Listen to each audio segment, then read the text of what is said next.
Ready হয়ে চলে যাচ্ছি এক নাম্বার সনি স্কোয়ারে যাচ্ছি না।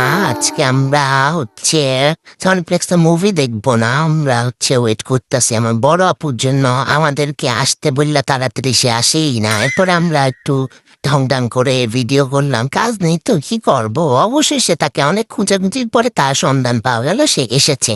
এরপরে সুন্দর সুন্দর জায়গা দেখা ভাই, আমার বড় বোন এমন একটা জায়গা ভাব রাখে নাই যে সেখানে সে ছবি তুলবে না। দেখেন তার নমুনা, মানে মোটামুটি সব, এমন কোনো জায়গা ছিল না যে বাদ রাখে নাই, যে সবই ছবি তুলে নিয়েছে। আমরাও ছবি তুলে দিলাম, তাকে অবশ্য অনেক সুন্দর লাগছিল মাশাআল্লাহ। এরপরে ছবি টবি তোলার পরে হায়রে ভাই সে আসি হয় না, অনেক ছবি তুলছে। এরপর আমরা একটু খাবারের দোকান খুঁজতেছিলাম কি খামু, যে দাম, লাস্টে আমরা ফুচকার দোকানে বসলাম। ওইখানে আর কি ফকির বানানোর জন্য যথেষ্ট। তারপর আমরা ফুচকার জন্য ওয়েট করতে আসলাম, দেয় না। এরপর অবশেষে দিল ভাই, ফুচকা তো না, এরা মনে হয় যে জোল।